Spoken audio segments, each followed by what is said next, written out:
Jūra man vienmēr bijusi īpaša vieta. Kurzemes rietumkrastā pavadītas visas manas vasaras.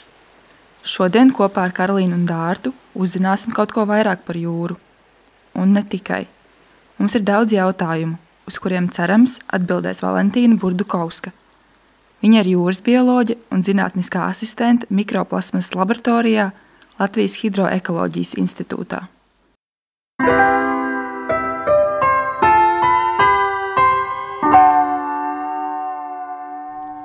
Sveiks, klausītāji! Šeit raidieraksts tepat, kurā mēs, Karolīna, Dārta un Līva, dosimies piedzīvojumā kopā iepazīstot iedvesmojošus cilvēkus. Un kā izrādās, viņi ir tepat starp mums. Ir miglaina diena mazliet pirms 10. Braucam uz Voleriem. Tā ir apkaime Likteņu upes kreisajā krastā, starp Daugavu un Daugavgrīvas šoseju, iepretim Spilvas pļavām. Ceļā mēs arvien attālinamies no Rīgas daudzdzīvokļu namiem un iebraucam ostas rūpniecības rajonā.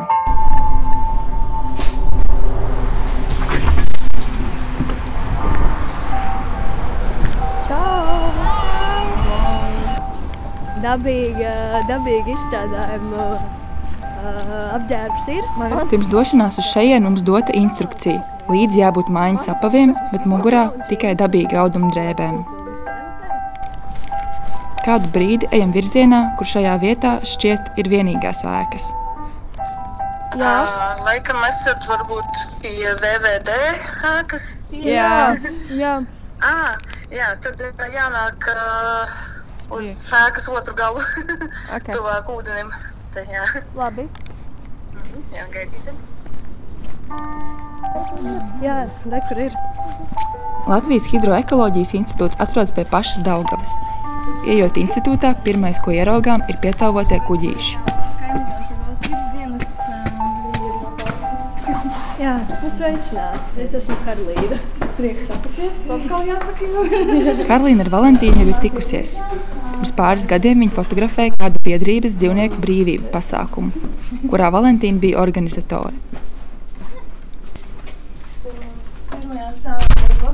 Pašā institūtā ir stiklots vestibils ar lielu akvāriju ar zivīm. Mēs gan lielāko dienas daļu pavadīsim mikroplasmas laboratorijā.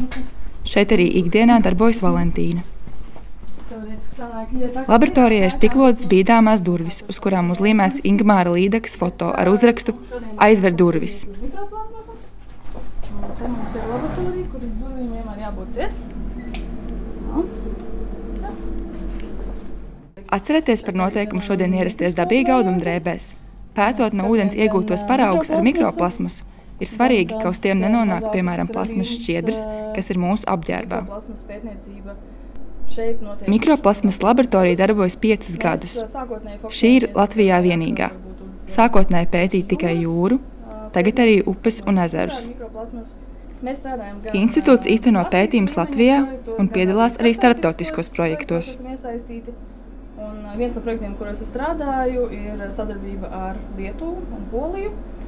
Un tur mēs pētām turismu ietekmi uz ezeru vides stāvokli, un tā skaitā arī mikroplasmas. Vēl ir plasmasas pirātu kampaņa. Plasmasas pirāti ir skolēni, kas dodas nolaupīt mikroplasmas un plasmasu, kas peld pa upēm, pirms tās nokļūst jūrā. Šāds te skaists tīkls ar ļoti high-tech balansējošo sistēmu tiek palaists jūrā straudā, un tad viņš... Valentīna mums parāda plasmasas pirātu tīklu, kas cieši ietīts Rimī maisiņā atceļojas no skolēniem Valmierā. Tīkls ir 3 stūra veida. Mazliet atgādina rūķa cepuri vai gaisa pūķi, kurā tiek noķerta pa ūdens tilpu peldošā plasmasa. Sānos tam piestiprināts 2 puslitra plasmasas pudeles, kuras palīdz tīklam turēties virs ūdens virsas. Tā ir tā high-tech balansējošā sistēma. Viņu savāc, skaisti aizstaisa ciet, nekas nekrīt ārā, sapako un sūta. Bet Valentīnas mīļākās darba dienas ir tās, kad jādodas lauka darbos. Kad ir iespēja aizbraukt līdz kādai pludmalei vai doties uz ezeru, iekāpt laivā un ievākt paraugus. Bet, protams, darbs mikroplasmas laboratorijā kā tāds ir diezgan daudzveidīgs. Mums ir gan šie lauka darbi, gan arī darbs laboratorijā, kur mums tad šie paraugi ir jātīra. Piemēram, ja mēs skatāmies uz nogulumiem, mums ir jātiek vaļā no visām smiltīm, visa liekā, kas mums var traucēt. Un tad šeit mēs darbojamies ar dažādiem ķīmiskiem sajaukumiem, kur tad arī beigās mēs nonākam līdz tāda daudz maz tīra parauga, kur mēs varam tad skatīties zem mikroskopa un identificēt šīs potenciālās plasmasas daļiņas. Un tad, kad jau mēs esam atlasījuši visu to, kas izskatās pēc plasmasas, tad mums ir arī tāda iekārta, kas mums var noteikt, kas tas ir par polimēru, vai mēs esam atraduši kādu PET pudeles gabaliņu, vai tas ir polietilēns vai neilons vai jebkas. Vai tev ģimenē ir bioloģija gājusi pa līniju, vai tas ir tā kā tu esi pirmais cilvēks, kurš tagad spēr soli šajā jomā?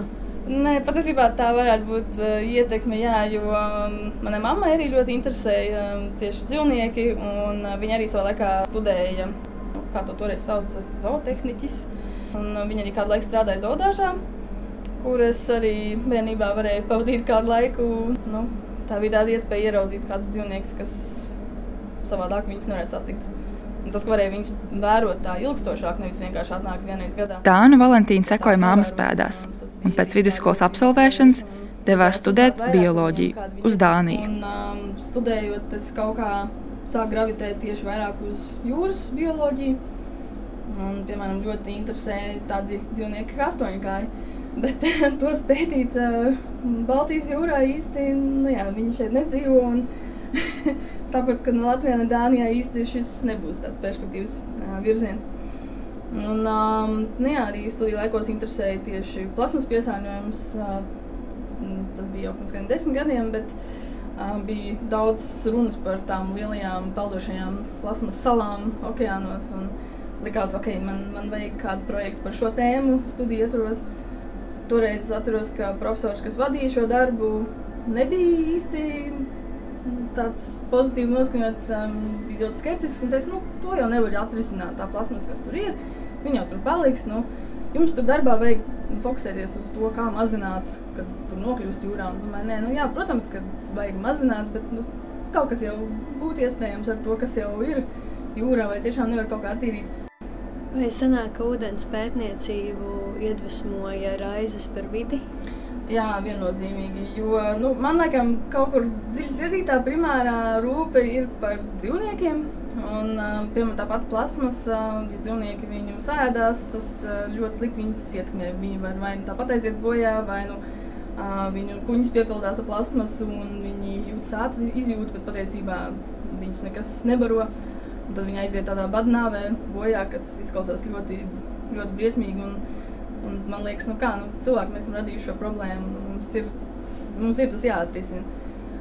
Ka ciešam ne tikai mēs paši, bet vispārējā dzīvā radības. Darbs ar dzīvniekiem gan Valentīnai raisīs ētiskas dilemmas. Kā biologam gribās strādāt ar tiem dzīvniekiem, kas patīk visvairāk. Manā gadījumā tie bija astoņkājveidīgie sēpijas. Un man izdevās rakstīt maģistra darbu ar šiem dzīvniekiem. Dānijā universitātes akvārijā bija tādi pieejami. Un likās, lieliski, kas vēl var būt labāks. Bet to darot kaut kādā brīdī es sapratu, ka mēs patiesībā mums nāks viņiem darīt pāri kaut kādā veidā. No tā īsti nevar izvairīties. Un tad es tā baigi domāju, vai es gribu tiešām strādāt šajā virzienā. Tāpēc, pētīt mikroplasmasu vidē, ūdenī, tas tā liekas, es it kā nedaru pāri dzīvniekiem. Ja man būtu, piemēram, jau jāskatās, zivīs vai kādos organismos, tad jau man tas atkal bišķiņ aizkustinātu to nervu, tā teikt. Tad pagaidām esmu nonākusi līdz šādai atziņai. Bez darba zinātnē Valentīna ir iesaistījusies arī klimata aktīvismā, Grētas Thunbergas veidotajā kustībā Fridays for Future. Un aktīvisms noteikti ir svarīgs veids, kā mēs varam iesaistīties un mainīt lietas, iedvesmot citus, sasniegt politiķus un veikt šīs pārmaiņas. Bet aktīvisms arī ir, kā jau visur, ir jāmāk nospraust kaut kādas robežas un jāmāk saprast, cik daudz mēs varam sevi atdot, lai mēs neizdegtu. Un, jā, manā pieredzē tas bija tāds tā kā izdegšanas moments, kur likās, ok, tās pārmaiņas, ko mēs gribam, viņas nenotiek uzreiz, un kā tā, un kas man Latvijā likās interesanti. Jā. Latvieši gan nekādi aktīvie protestētāji neesot. Tagad es mēģināju iesaistīt savus draugus, paziņas, teicu, nāciet gājienā, mums būs klimata gājiens, mēs sanāksim kopā un pievēršīsim uzmanību. Un daudz teica, nē, kā es iešu uz ielas bļaut, un nē, es tā nevaru tā, un es esmu mājās, es šķiroju. Jā, tas ir, protams, apsveicami un forši, ka mēs darām tās izmaiņas un lietas mūsu ikdienā, bet dažkārt vajag arī kaut kā parādīt to, un, teiksim, doties klimata protestā, nav jau obligāti jābūt pirmajā rindā un skaļi jākliedz, bet tu vari iet līdzi nopakaļ un parādīt, ka tev šī problēma interesē. Jā, parādīt to, ka ir masa ar cilvēkiem. Jā, ka tieši kas to apzinās. Jo, bet man liekas, tas varbūt ļoti atšķirīgs dažādās valstīs. Man liekas, Latvijā mēs vienkārši neesam tādu lielu protestētāju vispār. Tad mums tā varbūt liekas, bailīgi. Bet, nezinu, jā, pašai piedaloties, sapratu, ka tas ir ļoti, patiesībā tāds ļoti emocionāls un tāds uzlādējošs pasākums. Vai sanāca satikt arī pašu Grētu? Jā, jā, sanāca. Mums bija pāris reizes, kad no dažādām Eiropas valstu Fridays for Future kustības atzariem mēs satikāmies. Tas arī bija ļoti iedvesmojoši patiesībā redzēt, cik aktīvi ir jaunieši. Arī bieži vien, 14-gadīgi, un man likās, wow, viņi tik aktīvi runā un metās iekšā diskusijās un rīko, un man likās, mēs latvieši esam tādi bišķiņi kautrīgi salīdzinājumā.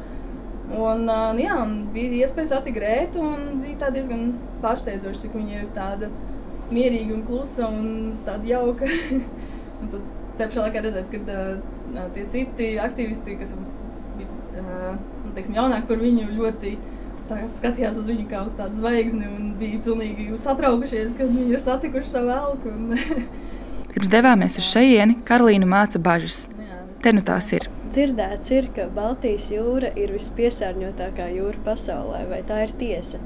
Baltijas jūrai tā problēma, ir tas lēnais ūdens aprites ātrums, kā tas ūdens neapmaisās ar okeānu, un līdz ar to tad viss tas piesārņojums, kas nāk arī, no sauszemes, tas tur paliek ilgāk, un tad līdz ar to mēs vairāk jūtam tās koncentrācijas, ja kaut kur citur tas viss vairāk apmaisās, izzūd, tad šeit, diemžēl, tam ir tāda tendence akumulēties. Dārtu savukārt urdīs kāds cits jautājums. Arī zināt visu to, kas ir, piemēram, jūrās, kā jums ir jūras pelšēšana? Man nekad nav īsti garšojušas zivis un šādi produkti. Protams, arī uzzinot vairāk tiem pašiem astoņkājiem, tad man liekas, kā tik inteliģenti dzīvnieki var ēst un tagad tas pieprasījums liekas aug, un Spānijā grasās būvēt fermas, kur viņus audzēs, un tas vispār ir traģiski, un visu laiku ir bijušas diskusijas, ka nav ētiski turēt šos dzīvniekus, viņi arī nedzīvo ilgi, viņus vispār grūti pavairot tādos apstākļos, bet vienalga cilvēki tā kā, nē, mums pieprasījums aug, mēs gribam patērēt šo vairāk un vairāk. Bet kas būtu ciemošanās laboratorijā bez iespējas piedalīties kādā eksperimentā? Ja ar vēlmi izskatīties kā pētniekam, var uzvilkt kādu no mūsu kokvilnas halātiem. Mēs uzvelkam zaļus un pelēkus laboratorijas mētelīšus.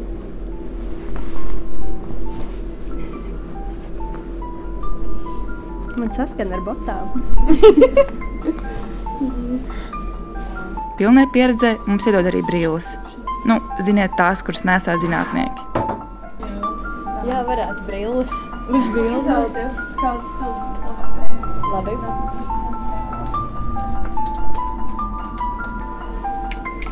Kā es izskatos? Bet zinātnieks.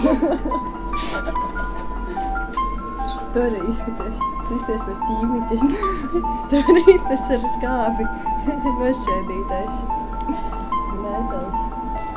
Tā, vispirms, kas tas ir vispār? Eksperimentam jums būs nepieciešams no mārupītes izvejots melns pudeles korķītis, kurš gan patiesībā ir zils, stikla trauks, velkmes skapis un peroksīta skāpe. Nedaudz patīrīti.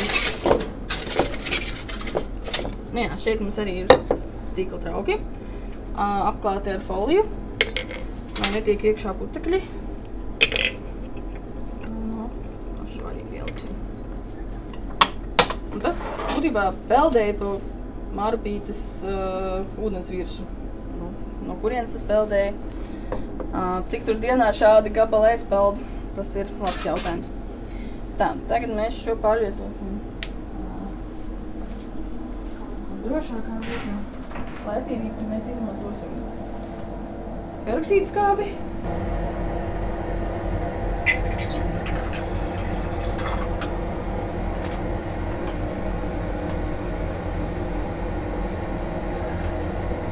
Pēc kārtīgas strādāšanas laiks arī pusdienām. Vakar bija Valentīnas vārda diena, un viņa mūs cienā rabarberu dzērienu.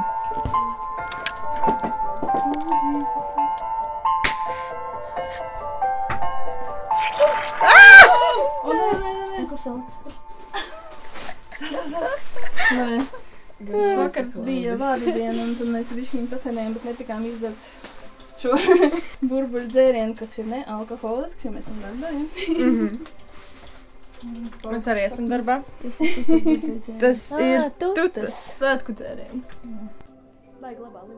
Mēs runājam par laikiem, kad pa Omes dārzus skraidījām ar rabarberu lapām kā lietusargiem, par to, ka mēs katrs īstenībā esam vai nu dabūjuši pa zobiem ar šūpolēm, vai bijuši tie, kas ar tām kādam iedod pa zobiem.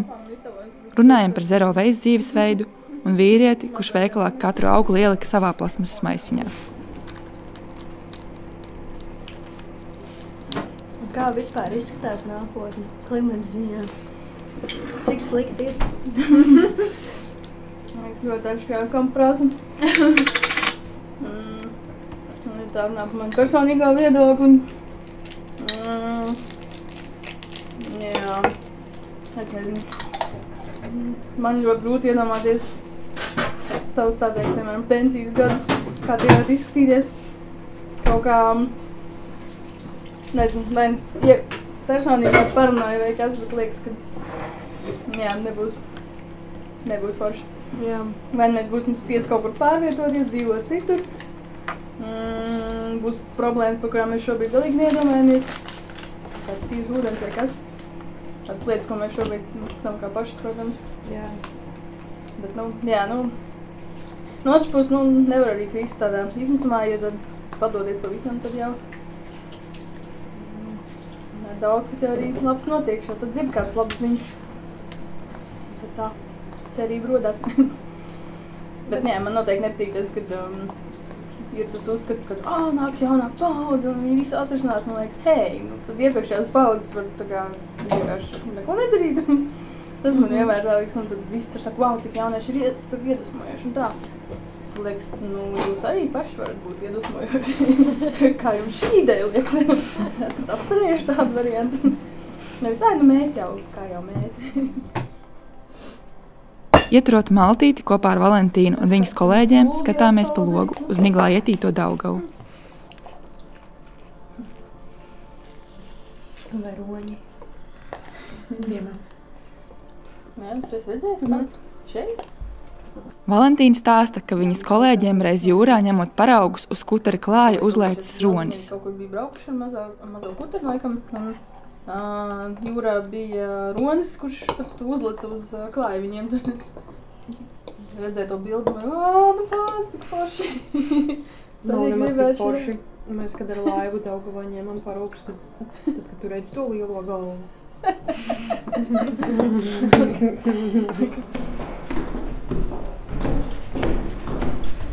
Kur ir mikroplasmas? Mēs šeit nebijām, ne? Nē. Šī ir slavenā iekārta. Pēc pusdienām, kā solīts, Valentīna mums parāda slaveno aparātu, kurš spēja noteikt plasmasas veidu. Jā, viņa ir diezgan interesanta. Šāds iekārts patiesībā var izmantot arī, piemēram, policija pētot noziegumus, atrod kādu nezināmu šķiedru vai kaut kādu materiālu, un tad viņi uzzina, tas ir tur kaut kāda māla no kaut kurienes. Jā, bet mums ir pielāgota tieši mikroplasmasai. Rekur, starp citu, ir špikerīts, polipropilēns, pārtikas trauki, autodaļas, preces, saimniecības paklāji, mēbeles banka. Tātad vispirms, kas notiek šajā procesā, mēs ar izopropanolu notīram virsmu, kur mums būs jāliek plasmas daļiņa. Un tur atrodas tāds dimants, kurš tiek paņemta auduma šķiedra no mugursomas. Tālāk nodezinficēta virsma, kur to uzlikt, tad šķiedrē pieliek klāt tādu kā adatu. Un tad jau mēs gaidām. Es paņemšu šo zaļo daļiņu. Kaut kas zaļš mums te ir. Varētu būt dabīgs, bet smaka nē. Mēs uzliekam uz dimanta ar šo skrūvīti. Mēs pieskrūvējam. Klik. Un spiežam sample. Tagad viņš vēl pusminūtīt lasīs. Skatīsimies, ka te jau kaut kas sāk parādīties. Kad jau kādu ilgāku laiku strādā pie šī aparāta, tad jau šīs pirmās līnijas ir tāds, ok, tā 100% būs plasmas. Un tad ar laiku tad jau, tagad gadās, ka ierauga kaut kādu grafiku, kas parasti nav pamanīts, tad ir, jo cerēs, šis var likties kā tāds rutīnas darbs, kad tu sēdi pie šī aparāta un vienu daļiņu, otru daļiņu, vienalga jābūt rūpīgam, bet tā, sasniegt pat meditatīvi, es nezinu, man patīk tās dienas, kad es visu dienu esmu pie šī aparāta. Un tad tu liec, un tad parasti ir, atkal polikarbonāts, atkal polistirols, tad parādās kaut kas dīvains, un tad liekas, kas tas? Bet šis mums ir tāds slavens, pazīstams polietilēns. Un te viņš parāda, kas mums ir pa datu bāzēm. Tie ir dažādi tie, bet kas te mums sakrīt, kad jā, tas varētu būt tas pats materiāls, kas ir kaut kādā ziploku maisiņā. Jebkurā gadījumā vieglu blīvumu polietilēns, ticamāk no kaut kāda iepakojuma. Tā tas izskatās. Plasmas kārtiņa ieklāta vienreiz lietojamajās kafijas krūzītēs. Vēl plasmas ūdenstilpēs nonāk arī mazgājot drēbes veļas mašīnā. Ciemošanās pie Valentīnas raisīja daudz pārdomu par to, cik daudz plasmasas mēs atstājam dabā un uzņemam arī savā organismā. Lai gan Valentīnai ir grūti iedomāties, kāda izskatīsies nākotne, viņa tāpat dara. Un darīt varam mēs katrs. Ko tu teiktu latviešiem? Latviešiem jau šķiet, ka kas tad ir mana darbība? Un mēs esam tik maziņi, un arī vispār uz visu fonu, taču mēs esam tik neitrāli. Un mums arī klimats ir tāds, mums nav īpaša problēma. Izņemot šogad bija tā krusa mežonīgā. Jā, vai plus 30 vasarā. Dažiem patīk, varētu vairāk tādas dienas, vai ne? Nebūtu jābrauc uz siltām zemēm, atpūsties tepat labi. Nē, es teiktu, protams, ka ja katrs cilvēks uz planētas tā domās, un beigās mēs esam tomēr ļoti daudz, tad tiešām mēs neko neatrisināsim. Bet sākam ar kaut ko, kas mums ir vieglāk. Atceramies kaut kādas ikdienas paradumus, mēģinām ieviest, kas mums palīdzēs. Ja tā kopumā domā, es teiktu vienkārši vairāk interesēties, palasīt vairāk, jo sākumā mums liekas, es par šo tēmu neko nezinu, es arī negribu iedziļināties, bet vajadzētu. Un tomēr tiešām daudz ir runā par to, kā man uztrauc, kā maniem bērniem būs nākotnē. Un daudziem tas ir tas stimuls, kad, hei, varbūt es tomēr gribu kaut ko mainīt savā ikdienā. Tad tas ir viens veids, kā to darīt, bet, mēs jau varam domāt ne tikai par saviem tuvākajiem ģimenes locekļiem, bet varbūt kaut kā mēģināt padomāt, ka, hei, mēs visi esam saistīti. Paldies, ka ceļoji kopā ar mani! Nākamajā sērijā kopā ar Dārtu dosies uz viņas dzimto pusi Ugāli, iepazīstot ērģeļu meistaru Jāni Kalniņu.